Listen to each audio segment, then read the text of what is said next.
नमस्कार दोस्तों, Bagda publication online classes के यूट्यूब चैनल पर आपका हार्दिक स्वागत है। दोस्तों, अपन आज ऐसे विशेष टॉपिक का अध्ययन करने जा रहे हैं जो प्रतियोगी परीक्षाओं में अति महत्वपूर्ण है। थोड़ा टेढ़ा भी है, कठिन भी है, लेकिन अपन इसको एकदम इजी तरीके से ट्रिक के साथ में पढ़ेंगे। उस टॉपिक का नाम है अपने वाच्य। क्या नाम है दोस्तों? वाच्य। वैसे तो दोस्तों, जैसे वाक्य के भेद होते हैं तीन प्रकार के। कैसे? एक तो क्रिया के आधार पर वाक्य के भेद, एक रचना के आधार पर वाक्य के भेद, एक अर्थ के आधार पर वाक्य के भेद। क्रिया के आधार पर वाक्य के भेद होते हैं तीन, रचना के आधार पर वाक्य के भेद होते हैं तीन, अर्थ के आधार पर वाक्य के भेद होते हैं 8। तो क्रिया के आधार पर जो वाक्य के भेद हैं वो तीन अपन इसका अध्ययन करने जा रहे हैं। वैसे तो ये जो वाच्य है वो वाक्य में सम्मिलित है, वाक्य के भेद है, क्योंकि अपन इसको अलग टॉपिक से अध्ययन कर रहे हैं। दोस्तों, अपना टॉपिक है वाच्य। अब दोस्तों, वाच्य कहते किसे? वाच्य कहते किसे? क्रिया के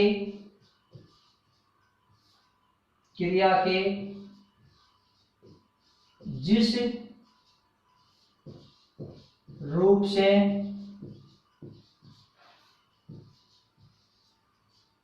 यह ज्ञात होता है, क्रिया के जिस रूप से यह ज्ञात होता है कि क्रिया कर्ता कर्म, क्रिया के जिस रूप से यह ज्ञात होता है कि क्रिया कर्ता कर्म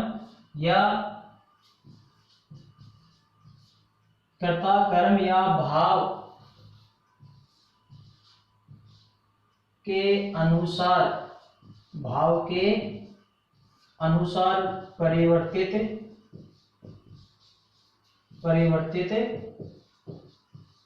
होती है, वही आपका वाच्य कहलाता है। कि क्रिया के जिस रूप से यह ज्ञात होता है कि क्रिया कर्ता के अनुसार परिवर्तित हो रही है या क्रम के अनुसार परिवर्तित होती है या भाव के आधार पर परिवर्तित होती है, वही आपका वाच्य कहलाता है। तो दोस्तों, ये तो है अपनी वाच्य की परिभाषा। अब अपन दोस्तों ये लेते हैं कि वाच्य कितने प्रकार के होते हैं। वाच्य कितने प्रकार के होते हैं, तब आपको तीन बताने हैं। तब आपको क्या बताना है? तीन। एक प्रश्न आपके सामने ये है। दूसरा प्रश्न आपके सामने ये है कि क्रिया के आधार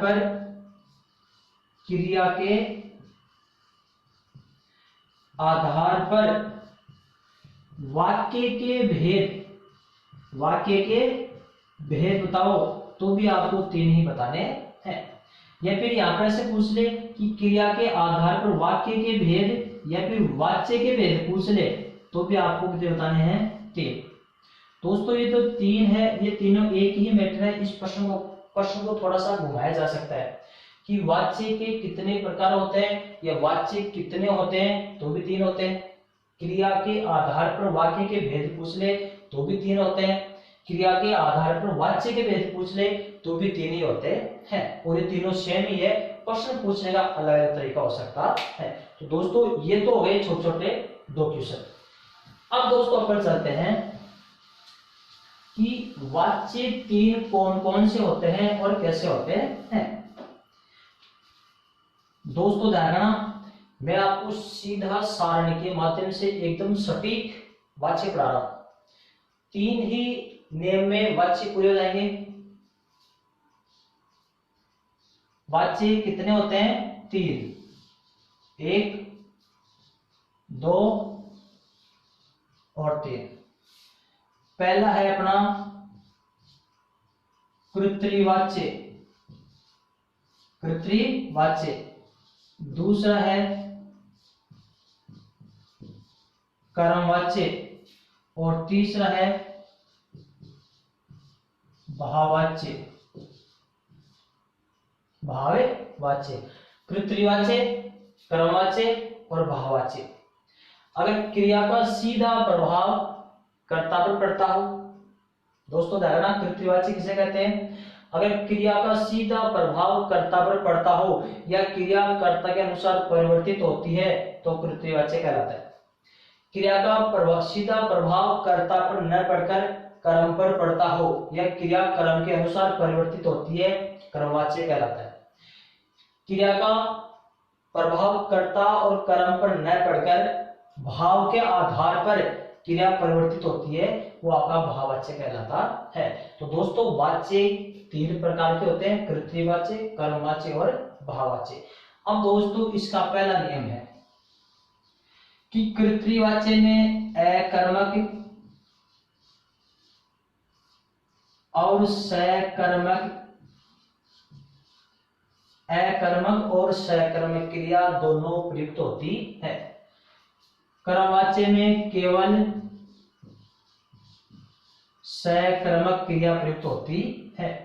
भाववाच्य में केवल अकर्मक क्रिया प्रयुक्त होती है। दोस्तों यह क्रिया कृतवाच्य में अकर्मक क्रिया के उदाहरण भी आ सकते हैं, सकर्मक क्रिया के उदाहरण भी आ सकते हैं।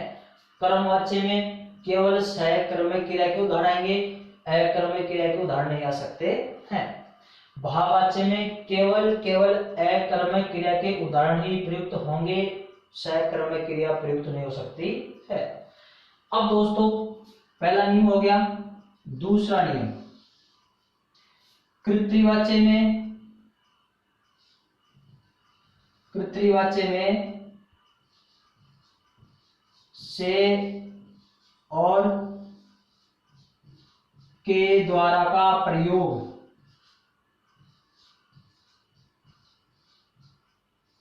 कृतवाच्य में से और के द्वारा का प्रयोग नहीं होता है। कृतवाच्य में से और के द्वारा का प्रयोग नहीं होता है। कर्मवाच्य में से और के द्वारा का प्रयोग, से और के द्वारा का प्रयोग होता है। इसमें भी से और के द्वारा दोनों में से एक आ सकता है, या तो से आएगा या फिर के द्वारा आएगा। के द्वारा का प्रयोग होता है। दोस्तों ध्यान रखना, कृतवाच्य में से या तो से या फिर के द्वारा, दोनों में से एक। से और के द्वारा का प्रयोग नहीं होता है। इसमें से और के द्वारा का प्रयोग होता है और भाववाच्य में भी से और के द्वारा का प्रयोग होता है। अब से और के द्वारा का प्रयोग आपको कहां देखना है, इसका जस्ट ध्यान रखना। कर्ता के बाद में, और कहीं पर नहीं होना चाहिए, तुरंत कर्ता के बाद में ही आपको ये मिलना चाहिए। किसके बाद में? तीनों में ही कर्ता के बाद में देखना, और कहीं पर नहीं देखना है। अगर कर्ता के आगे पीछे है उससे कोई मतलब नहीं है।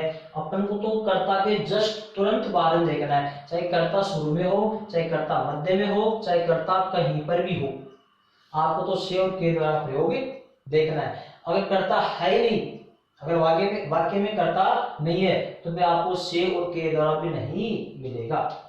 तीसरा नियम, दोस्तों 4 नियम में वाच्य कंप्लीट लाएंगे स्थायी रूप से, और कभी भी आपको पढ़ने की आवश्यकता नहीं पड़ेगी। चौथा है इसमें क्रिया कर्ता के अनुसार, क्रिया कर्ता के अनुसार बदलती है या कर्ता अनुसार लगती है। इसमें क्रिया कर्म के अनुसार लगती है। किसके अनुसार दोस्तों? कर्म के अनुसार लगती है। और दोस्तों इसमें क्रिया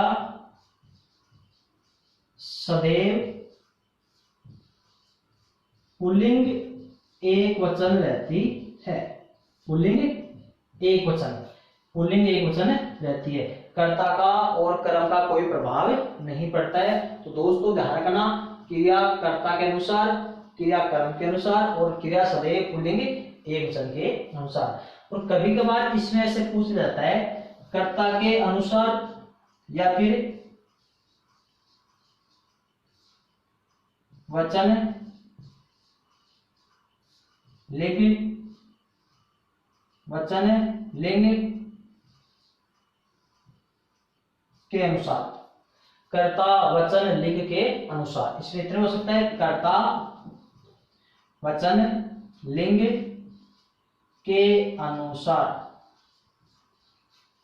और वचन लिंग अपन ऐसे ले लिखा है क्योंकि वचन और लिंग कर्ता भी होते हैं। कर्ता एक वचन भी हो सकता है, कर्ता बहुवचन भी हो सकता है, कर्ता पुल्लिंग भी हो सकता है और कर्ता स्त्रीलिंग भी हो सकता है। तो वैसे तो इसकी क्रिया कर्ता के अनुसार बदलती है, बल्कि कभी कभार प्रश्न ऐसे पूछ लिया जाता है कि कौन से वाक्य में क्रिया वचन और लिंग के अनुसार परिवर्तित होती है, वचन और लिंग के अनुसार परिवर्तित होती है। तो वचन और लिंग किसमें होते हैं? कर्ता में। कर्ता एक वचन भी हो सकता है और कर्ता पुल्लिंग भी हो सकता है। तो इसमें ऐसा लिखो तीनों की क्रिया कर्ता वचन लिंग के अनुसार परिवर्तित होती है। इसमें क्रिया कर्म के अनुसार, इसमें क्रिया सदैव पुल्लिंग एक वचन ही रहती है, चाहे कर्ता पुल्लिंग हो, चाहे कर्ता स्त्रीलिंग हो, चाहे एक वचन हो, चाहे बहुवचन हो, यहाँ पर तो क्रिया सदैव पुल्लिंग एक वचन ही रहेगी। तो दोस्तों आपके सामने ये 3 नियम है। कितने नियम है? 3। चौथा नियम ये है आपके सामने। चौथा नियम क्या है? कर्ता का लोप। कर्ता का लोप।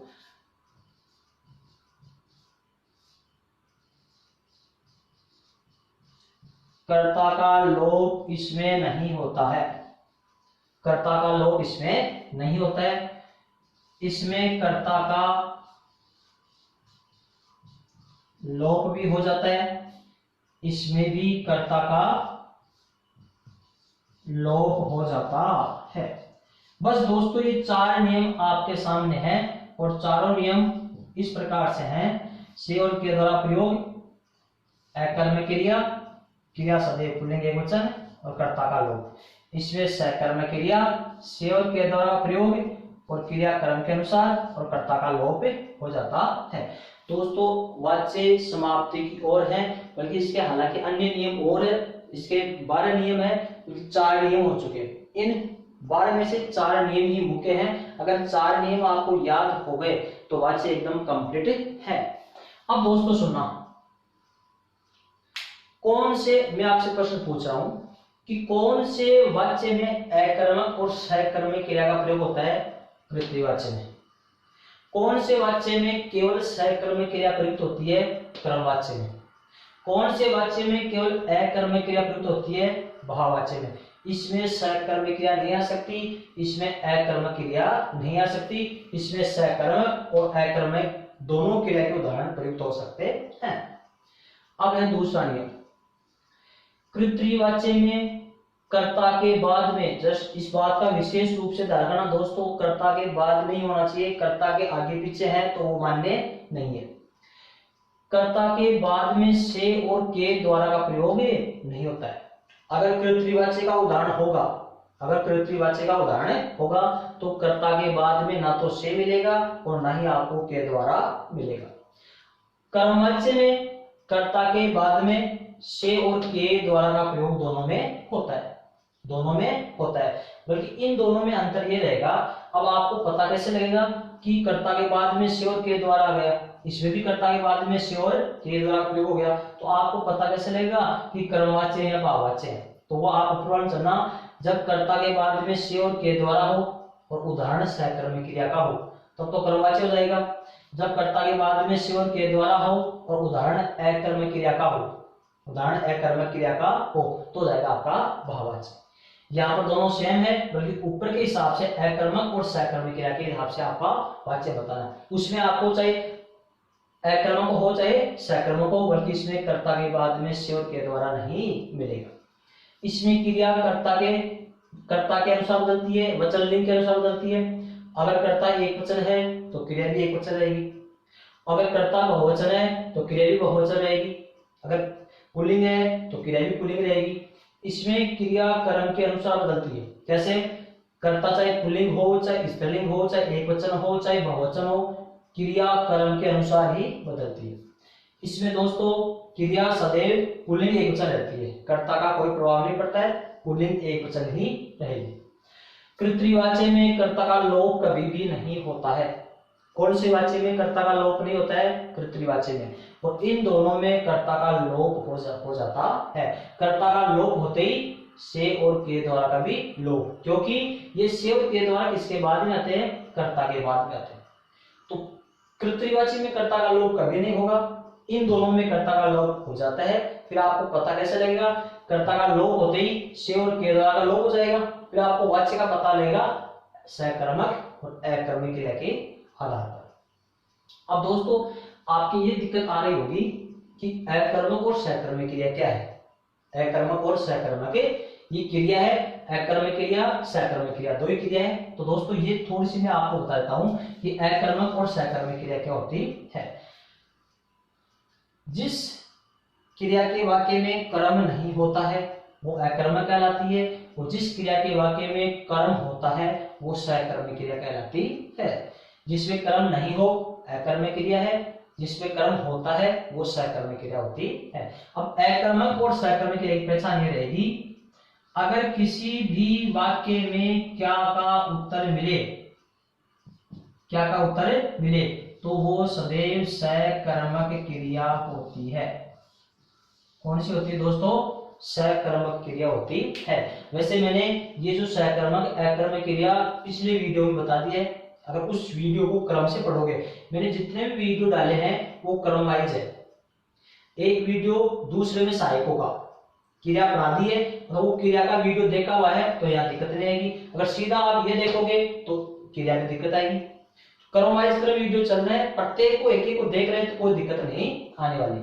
तो जिस वाक्य में क्या का उत्तर मिले वो सकर्मक क्रिया होती है, और क्या का उत्तर नहीं मिले, क्या का उत्तर नहीं मिले वो अकर्मक क्रिया होती है। दोस्तों ध्यान रखना, सकर्मक क्रिया होती है जिसमें क्या का उत्तर मिल जाए वो सकर्मक है, क्या का उत्तर नहीं मिले वो अकर्मक है। जैसे राम मैदान में दौड़ रहा है, राम मैदान में दौड़ रहा है। दूसरा उदाहरण है राम मैदान में खाना पका रहा है, राम मैदान में खाना पका रहा है। राम मैदान में दौड़ रहा है और राम मैदान में खाना पका रहा है। अब इसमें आपको क्रिया से पहले क्या लगाना है? ये क्या है? ये क्रिया से पहले लगाना है, और कहीं नहीं लगाना है। क्रिया से पहले क्रिया को क्रिया के स्थान पर भी नहीं लगाना है, क्रिया को हटाना भी नहीं है, क्रिया के जस्ट पहले से लगाना है। तो राम मैदान में क्या दौड़ रहा है, इसका उत्तर नहीं मिल रहा है। राम मैदान में क्या दौड़ रहा है, उत्तर नहीं मिल रहा है, इसका मतलब अकर्मक क्रिया। राम मैदान में क्या पका रहा है, खाना, उत्तर मिल गया, तो ये आपका सकर्मक क्रिया का उदाहरण है। जैसे रमेश विद्यालय में सो रहा है, रमेश विद्यालय में सो रहा है, तो रमेश विद्यालय में क्या सो रहा है, उत्तर नहीं मिल रहा है, अकर्मक क्रिया है। और रमेश विद्यालय में निबंध लिख रहा है, तो रमेश विद्यालय में क्या लिख रहा है, निबंध, तो ये उदाहरण आपकी सकर्मक क्रिया का है। तो दोस्तों ये मैंने आपको फिर से बता दिया, बल्कि इसकी विस्तृत जानकारी अकर्मक और सकर्मक की विस्तृत अध्ययन करने के लिए आपको पिछले वीडियो देखने ही पड़ेंगे। यहाँ पर तो एक तरह से छोटे रूप में शॉर्ट रूप में बताएंगे कि क्रिया अकर्मक क्रिया और सकर्मक क्रिया क्या होती है। अब दोस्तों अपन चलते हैं, अब आपके सामने में 4 नियम के 4 उदाहरण लिखूंगा। इन 4 उदाहरण के माध्यम से आपको पूरे वाक्य समझ में आ जाएंगे कि कौन सा वाक्य कहां होता है। अब पहला उदाहरण लिख रहा हूं, पशु मैदान में, पशु मैदान में घास चर रहे हैं, पशु मैदान में घास चर रहे हैं। दूसरा उदाहरण है, पशु सड़क पर दौड़ रहे हैं, पशु सड़क पर दौड़ रहे हैं। तीसरा उदाहरण है,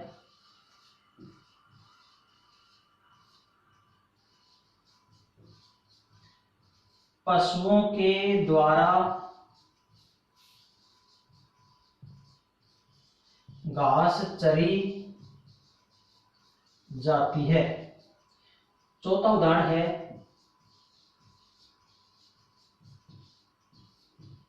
पशुओं से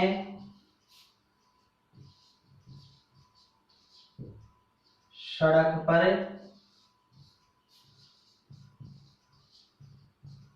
दौड़ा जाता है। पशुओं से सड़क पर दौड़ा जाता है। अब दोस्तों आपके सामने 4 उदाहरण है और यहाँ आकर के वाक्य कंप्लीट हो जाते हैं। देखो दोस्तों कैसे, अब ये उदाहरण है, अगर इनमें आपसे क्रिया पूछे तो क्या बताओगे? पहले ये बताओ कि इन उदाहरण में सकर्मक और अकर्मक क्रिया कौन सा है, कौन से वाक्य में है, और सकर्मक कौन से में है और अकर्मक कौन से में है। अगर आप सकर्मक और अकर्मक नहीं पहचान पाओगे तो वाच्य भी पहचानना मुश्किल है। ये वाच्य क्रिया पर ही आधारित है, तभी तो यह है कि क्रिया के आधार पर वाच्य या वाक्य के भेद। तो क्रिया पहचानना पहले जरूरी है और बाद में वाच्य का पता लगेगा। तो देखो क्या का उत्तर मिले तो सकर्मक, क्या का उत्तर नहीं मिले तो अकर्मक। क्रिया से पहले लगाना आपको यहाँ पर क्या, पशु मैदान में क्या चल रहे हैं, घास। उत्तर मिल गया, इसका मतलब सकर्मक क्रिया का उदाहरण है। पशु सड़क पर क्या दौड़ रहे हैं, नहीं पता, अकर्मक क्रिया है। ये सकर्मक, ये अकर्मक। पशुओं के द्वारा क्या चरी जाती है, घास चरी जाती है। उत्तर मिल गया, सकर्मक। पशुओं से सड़क पर क्या दौड़ा जाता है, नहीं पता, अकर्मक। तो दोस्तों ये तो आपकी होगी क्रिया की पहचान। अब चलते हैं अपन वाच्य में। आपके सामने ये 4 उदाहरण है। अगर आपको ऐसे कहा जाए कि वाच्य बताओ, इनमें वाच्य बताओ, तो दोस्तों वाच्य की पहचान करने के लिए 2 नियम ध्यान रखना। ये मैं डिब्बा बना रहा हूं, इस डिब्बे में अच्छी तरह से टुकड़े टुकड़े देखना। तो दोस्तों ये है वाच्य की पहचान करने का डिब्बा। अगर किसी भी वाक्य में आपसे वाच्य पूछा जाए तो सबसे पहले जाओ कर्ता के पास में। किसके पास में? कर्ता के पास में। तो उस वाक्य में आपको कर्ता ढूंढना है सबसे पहले, कुछ भी याद नहीं करना है, ये सारणी भी याद नहीं करनी। अगर किसी भी वाक्य में आपसे वाच्य पूछा जाए तो पहले उस वाक्य में कर्ता को ढूंढो कि कर्ता कहां से है, शुरू में है कि मध्य में है, कहां है या नहीं है या नहीं है। तो सबसे पहले कर्ता को ढूंढो। कर्ता को ढूंढने के बाद में आपको एक ही चीज देखनी है कि कर्ता के बाद में से या के द्वारा है या नहीं है, से या के द्वारा है या नहीं है। अगर कर्ता के बाद सबसे पहले कर्ता के पास जाओ, कर्ता के पास जाकर के आगे चलना, उसके जस्ट आगे ये देखना है आपको कि से या के द्वारा है या नहीं है। तो से और के द्वारा नहीं हो तब तो दोस्तों आप सीधा कृत्रिवाच्य कर देना। कौन सा वाच्य कर देना दोस्तों? सीधा कृत्रिवाच्य कर देना। एक ही कंडीशन पे करना है। जब किसी भी उदाहरण में आपसे वाच्य पूछा जाता है तो सबसे पहले कर्ता के पास जाना है, कर्ता के जस्ट आगे आपको यह देखना है कि से या के द्वारा है या नहीं है। अगर से और के द्वारा नहीं है, तो आप इन दोनों को डिलीट कर देना। कृत्रिवाच्य और कर्मवाच्य किसी भी कंडीशन में नहीं हो सकता है, फिर तो आपका वो कर्मवाच्य और भाववाच्य किसी भी कंडीशन में नहीं हो सकता, फिर होगा आपका कृत्रिवाच्य। कौन सी कंडीशन पे?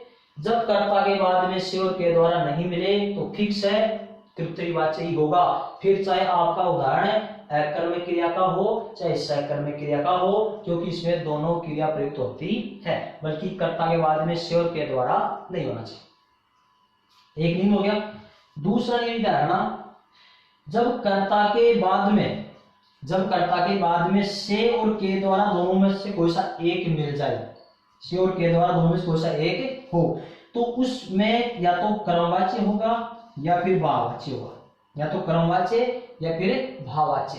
पर इन दोनों की दिक्कत अपन को संशोधन लड़ाई का समाधान इस प्रकार करना है कि अगर कर्ता के बाद में से और के द्वारा हो तो उसको भूल जाना। किसको? कृतवाच्य किसी भी कंडीशन में नहीं हो सकता, या तो क्रमवाच्य होगा और या फिर भाववाच्य होगा। फिर दोनों में लड़ाई हो गई, क्योंकि से और के द्वारा इसमें भी होता है, से और के द्वारा इसमें भी होता है। फिर दोनों की लड़ाई का समाधान करने के लिए आपको ये देखना है कि उदाहरण अकर्मक क्रिया का है या सकर्मक क्रिया का है। तो से और के द्वारा के साथ में सकर्मक हो तो क्रमवाच्य, और से और के द्वारा के साथ में अकर्मक क्रिया हो तो भाववाच्य। दोस्तों ये विशेष रूप से बस ध्यान रखना, अपने वाच्य समाप्त है। अब दोस्तों देखो, आपको मैं बता रहा हूं, पशु मैदान में घास चर रहे हैं। सबसे पहले इसमें आपको यह देखना है कि कर्ता कौन है। इस वाक्य में कर्ता कौन है? पशु कर्ता हो गया। अब फिर आपको ये देखना है, यहां पर पूरा नहीं है, इसको जस्ट आगे ये देखना है कि से और के द्वारा है या नहीं है। अगर से और के द्वारा दोनों में से कोई सा एक नहीं मिले, कुछ भी नहीं मिले, तो आप सीधे कृतवाचक चले जाना, इन दोनों को भूल जाना। तो इसमें से और के द्वारा नहीं है। फिर चाहे आपका उदाहरण अकर्मक क्रिया का हो चाहे सकर्मक क्रिया का हो, इसमें दोनों क्रिया प्रयुक्त होती है तो कृतवाच्य। तो ये उदाहरण हो गया आपका कृतवाच्य। समझ में आ रहा है दोस्तों? फिर आगे चलते हैं अपन। पशु सड़क पर दौड़ रहे हैं। कर्ता कौन है? पशु। पशु के बाद में दोस्तों आपको देखना है से और के द्वारा है क्या? नहीं है। आगे चाहे कुछ भी हो, आगे चाहे कुछ भी हो, आगे चाहे से और के द्वारा आ जाए, अपन से कोई मतलब नहीं है। अपन को कर्ता के जस्ट बाद में देखना है। तो इसमें भी नहीं है, तो ये भी दोस्तों कृतवाच्य का उदाहरण है। आ रहा समझ में? फिर देखो अगला वाक्य है, पशुओं के द्वारा घास चरी जाती है। कर्ता चरने वाले कौन है? पशु। तो पशु हो गया आपके जो दोस्तों कर्ता। अब कर्ता के बाद में यहां पर क्या आ गया? के द्वारा। से भी हो सकता है, पशुओं से घास चरी जाती है, या पशुओं के द्वारा घास चरी जाती है। दोस्तों आ गया, के द्वारा आ गया, तो कृतवाच्य डिलीट। कृतवाच्य किसी भी कंडीशन में नहीं हो सकता, क्योंकि देखो इसमें से और के द्वारा का प्रयोग नहीं होता है। कृतवाच्य डिलीट। अब देखो के द्वारा आपका इसमें भी है, के द्वारा इसमें भी है, दोनों में लड़ाई होगी। अब ये पता नहीं ये कर्मवाच्य का उदाहरण या भाववाच्य का है। अब आपको ये देखना है, अगर अकर्मक क्रिया है इसमें, इस वाक्य में अकर्मक क्रिया है तो भाववाच्य हो जाएगा, और सकर्मक क्रिया है तो क्रमवाच्य हो जाएगा। तो अब अकर्मक और सकर्मक की पहचान आपको कैसे करनी है? किससे करनी है? क्या से? तो पशुओं के द्वारा क्या चली जाती है? घास। उत्तर मिल गया। इसका मतलब सकर्मक क्रिया और के द्वारा का प्रयोग। देखो सकर्मक क्रिया और के द्वारा का प्रयोग, इसमें भी के द्वारा, इसमें भी के द्वारा, इसमें बल्कि अकर्मक क्रिया है, इसमें सकर्मक क्रिया आ गई। तो ये हो गया दोस्तों आपका कर्मवाच्य। कौन सा हो गया दोस्तों? कर्मवाच्य। पशुओं से सड़क पर दौड़ा जाता है। पशुओं से आ गया दोस्तों, ये कर्ता है, कर्ता के बाद में क्या आ गया? से। कृतवाच्य हट गया, ये भी हो सकता है, ये भी हो सकता है, से दोनों में है। अब आपको ये देखना है अकर्मक है या सकर्मक। क्या दौड़ा जाता है? उत्तर नहीं मिल रहा है, इसका मतलब अकर्मक क्रिया है और कर्ता के बाद में से का प्रयोग है, तो ये हो गया आपका भाववाच्य। कौन सा हो गया दोस्तों? भाववाच्य। अब आपको दोस्तों ये देखना है, ये पहला नियम और दूसरा नियम हो गया। पहला नियम और दूसरा नियम हो गया है, क्योंकि अकर्मक सकर्मक बल्कि से और के द्वारा का प्रयोग नहीं होता है। सकर्मक अकर्मक से और के द्वारा प्रयोग दोनों में होगा, बल्कि जस्ट कर्ता के बाद भी होना चाहिए। अगर कर्ता के आगे पीछे है तो वह आपको आपके लिए मान्य नहीं होगा। जैसे से और के द्वारा कैसे आ सकते हैं? राम कलम से लिखता है। राम कलम से लिखता है। अब देखो इसमें कर्ता कौन है? राम। राम के बाद में से और के द्वारा नहीं है, तो दोनों को हटा दो, सीधे चले जाओ गोल्डगेट कहां? कृतवाच्य। मतलब कर्ता के बाद में कुछ भी नहीं हो, से और के द्वारा नहीं हो, तो आप सीधा गोल्डगेट कहां जाना? आपको कृतवाच्य में चलना। अब आपको से ये नहीं देखना है, फिर कर्ता के आगे चाहे से हो चाहे के द्वारा। देखो अब यहाँ पर कलम से आ गया ना, ये माने नहीं, ये माने नहीं, अपन को चाहिए तो कर्ता के जस्ट बाद में चाहिए। यहाँ पर चाहे कुछ भी हो, राम बस के द्वारा जाता है, राम बस के द्वारा जाता है, तो राम के बाद में नहीं हो तो बस के बाद में आ रहा है के द्वारा, तो वो मान्य नहीं है। तो इसका आप विशेष ध्यान रखना। तो दोस्तों अपने ये तो हो गया एक छोटा सा रूप, पहला नियम हो गया, दूसरा नियम हो गया। अब तीसरा नियम देखो दोस्तों, क्रिया किसके अनुसार, कर्ता के अनुसार। अब ये कृतवाची का उदाहरण है, कृतवाची का उदाहरण है। तो इस कृतवाची में क्रिया कर्ता के अनुसार ही बदलती है। अगर कर्ता एक वचन है तो क्रिया भी एक वचन होगी, अगर कर्ता बहुवचन है तो क्रिया भी बहुवचन, कर्ता पुल्लिंग है तो क्रिया पुल्लिंग, कर्ता स्त्रीलिंग है तो क्रिया भी स्त्रीलिंग। तो देखो दोस्तों यहाँ पर पशु मैदान में घास चर रहे, ये कर्तृवाची का उदाहरण है क्योंकि कर्ता के बाद में श्योर के द्वारा नहीं है। तो पशु मैदान में घास चर रहे हैं, पशु पुल्लिंग है या स्त्रीलिंग, पुल्लिंग, एक वचन या बहुवचन, बहुवचन। तो वो चर रहे हैं, यहां बहुवचन है तो यह भी बहुवचन आ गया, क्योंकि पशु का बहुवचन होता नहीं है, पशु एक वचन में प्रयुक्त होता है और बहुवचन में प्रयुक्त होता है। ये क्रिया के आधार पर आपको पता लगता है। अगर पशु मैदान में घास चर रहा है इसका मतलब ये एक वचन है, चल रहे हैं इसका मतलब बहुवचन है, क्योंकि पशु का पशु ही रहता है। अब दोस्तों ध्यान रखना, अब यहां पर बार अपन ऐसे लिखते हैं कि ऊंट, पशु के स्थान पर अपन ऊंट लिख दो, ऊंट मैदान में घास चर रहा है। देखो दोस्तों अपने कर्ता चेंज किया तो क्रिया भी चेंज होगी। अब यहां पर अपन गाय लिखो, गाय मैदान में घास चर रही है। तो देखो दोस्तों अपने स्त्रीलिंग कर दिया तो ये भी स्त्रीलिंग होगी। अब यहां पर ऐसे लिख दो कि लड़के मैदान में घास है, अब लड़के बहुवचन है तो चर रहे हैं बहुवचन हो गए। तो दोस्तों क्रिया कर्ता के अनुसार ही परिवर्तित होती है, ये नियम सिद्ध हो गया आपके सामने। तो कर्ता क्रिया कर्ता के अनुसार। अगला नियम है क्रिया कर्म के अनुसार। इस क्रमवाच्य में क्रिया पर कर्ता का कोई प्रभाव नहीं पड़ता है, कर्म का प्रभाव पड़ेगा। कर्ता चाहे एक वचन हो, चाहे बहुवचन हो, चाहे पुल्लिंग हो, चाहे स्त्रीलिंग हो, क्रिया पर कोई प्रभाव नहीं पड़ेगा और कर्म को परिवर्तित करते ही तुरंत क्रिया चेंज हो जाती है। जैसे पशुओं के द्वारा घास चरी जाती है, ये कर्मवाच्य का उदाहरण है, क्योंकि के द्वारा आ गया और सकर्मक क्रिया है। किसका उदाहरण दोस्तों, कर्मवाच्य का उदाहरण है। अब यहाँ पर पशुओं के द्वारा घास चरी जाती है, यहाँ पर पशुओं बहुवचन है, बल्कि यहाँ पर चरी जाती है एक वचन ही है। अब यहाँ पर जैसे चेंज करते हैं अपन, यहाँ पर अपन चेंज करते जैसे गाय के द्वारा घास चरी जाती है, अपने स्त्रीलिंग कर दिया बल्कि क्रिया चेंज नहीं हो रही है, हटाओ इसको भी। ऊंट लिखो, ऊंट के द्वारा घास चरी जाती है, देखो दोस्तों क्रिया चेंज नहीं हो रही है, अपने कर्ता को चेंज कर दिया। यहाँ पर जैसे मान लो अपन लिखते हैं कि बैल या बैलों के द्वारा घास चरी जाती है, चेंज हो गया नहीं हो रहा। तो कर्ता अपन ने यहाँ पर तीन चेंज कर दिया, पुल्लिंग कर दिया, स्त्रीलिंग कर दिया, बल्कि क्रिया चेंज नहीं हो रही है। क्रिया किसके अनुसार, कर्म के अनुसार। किसके अनुसार, कर्म के अनुसार। अब इसमें कर्म क्या है, घास। अब चरी जाती है, ये तो स्त्रीलिंग है, अब घास स्त्रीलिंग है तो चरी जाती है घास स्त्रीलिंग। अब अपन यहाँ पर बैलों के द्वारा घास चरी जाती है, अब घास स्त्रीलिंग है तो क्रिया भी स्त्रीलिंग। अब यहाँ पर अपन पुल्लिंग लिखते हैं, जैसे बैलों के द्वारा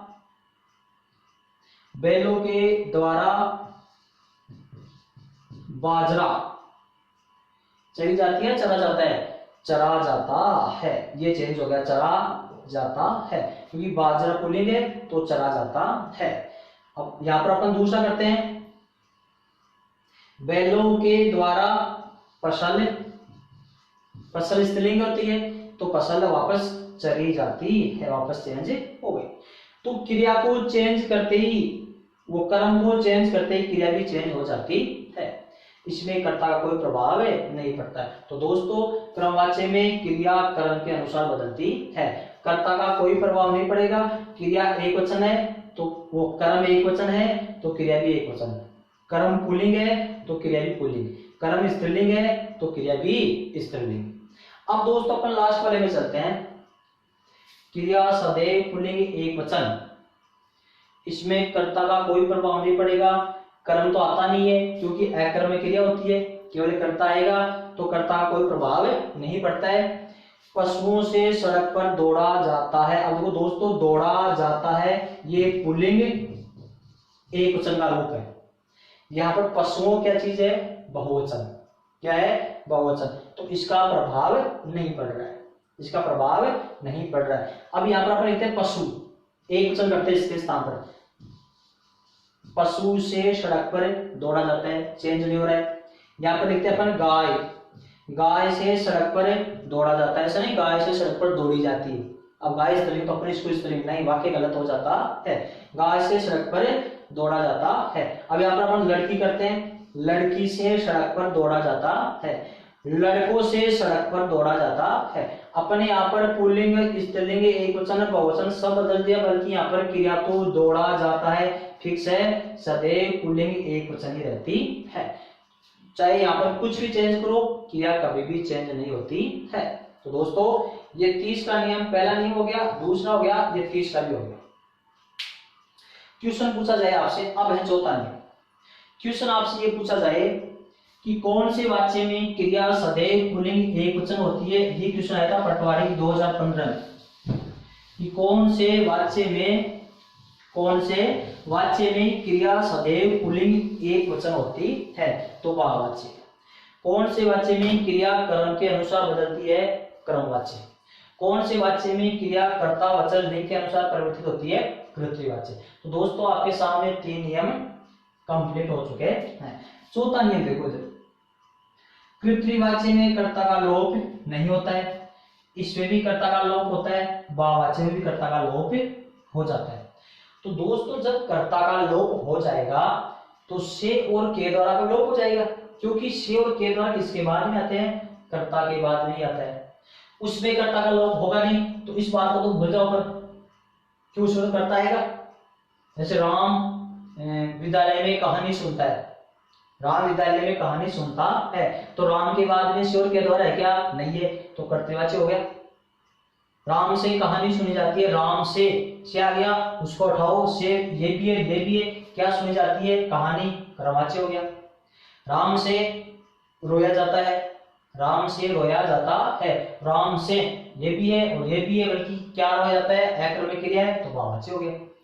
तो इसमें तो कर्ता का लोप होता ही नहीं, तो इसको तो हटाओ। कर्ता का लोप किस किस में होता है, क्रमवाच्य और बहुवाच्य में। अब इन दोनों में मैं समझा रहा हूं, जैसे चिट्ठी लिखी जाती है, बुढ़ापे में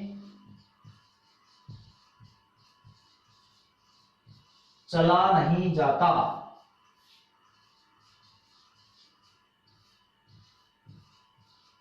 पलंग पर सोया जाता है,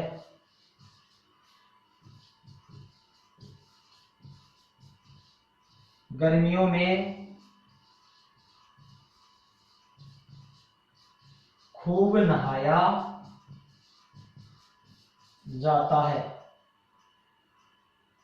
गर्मियों में खूब नहाया जाता है। फिर है विद्यालय में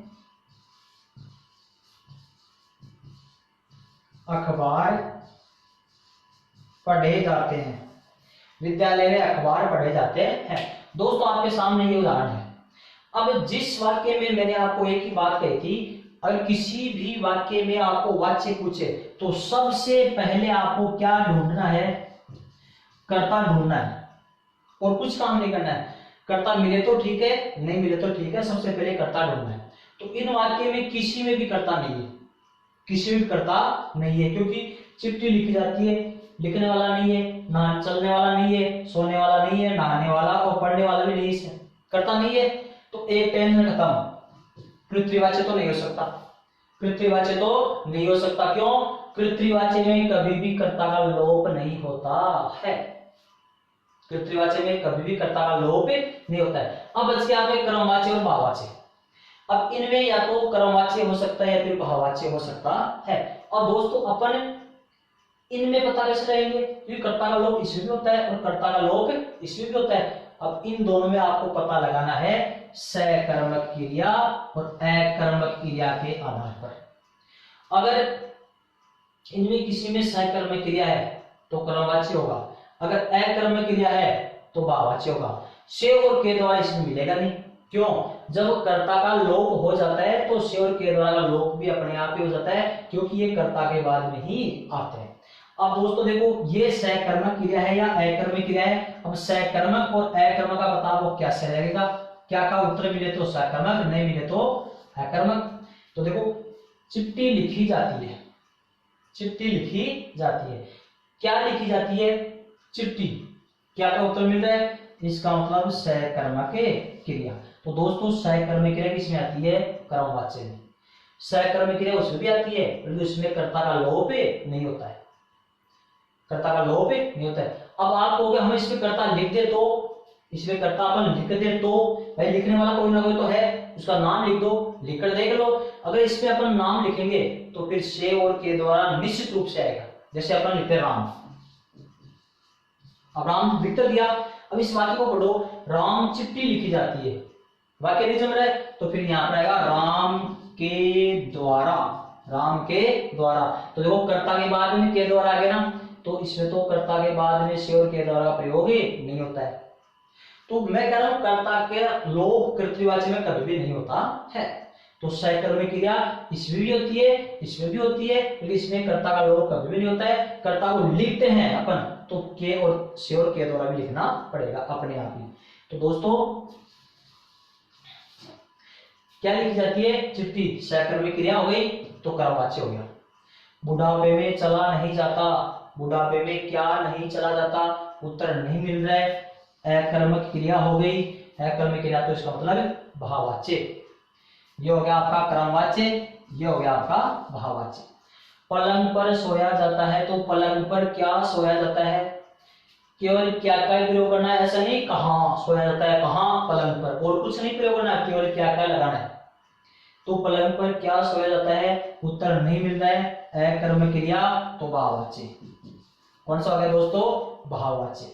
गर्मियों में खूब नहाया जाता है, तो गर्मियों में क्या नहाया जाता है? नहीं, खूब, खूब क्या का उत्तर नहीं है, खूब तो एक अविकारी शब्द है। तो गर्मियों में खूब क्या नहाया जाता है, उत्तर नहीं मिल रहा है। अकर्मक क्रिया तो भाववाच्य। कौन सा हो गया दोस्तों? भाववाच्य।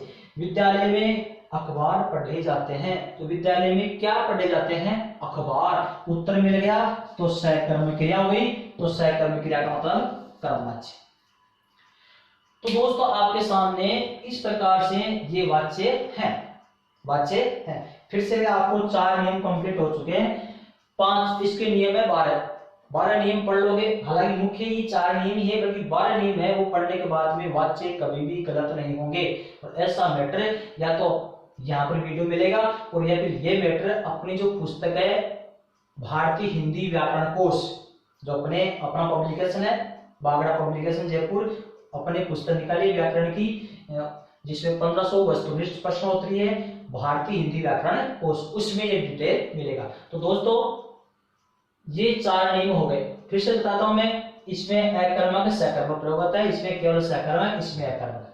इसमें कर्ता के बाद में से और के द्वारा प्रयोग नहीं होता है, इन दोनों में होता है। इसमें क्रिया कर्ता के अनुसार बदलती है, क्रिया क्रम के अनुसार बदलती है, क्रिया सदैव पुल्लिंग एकवचन रहती है। कर्तृवाच्य में कर्ता का लोप नहीं होता है, कर्मवाच्य और भाववाच्य में कर्ता का लोप हो जाता है। तो कर्ता का लोप हो जाएगा तो से और के द्वारा भी लोप हो जाता है। तो दोस्तों आपके सामने ये वाच्य के 4 नियम पूर्ण होते हैं।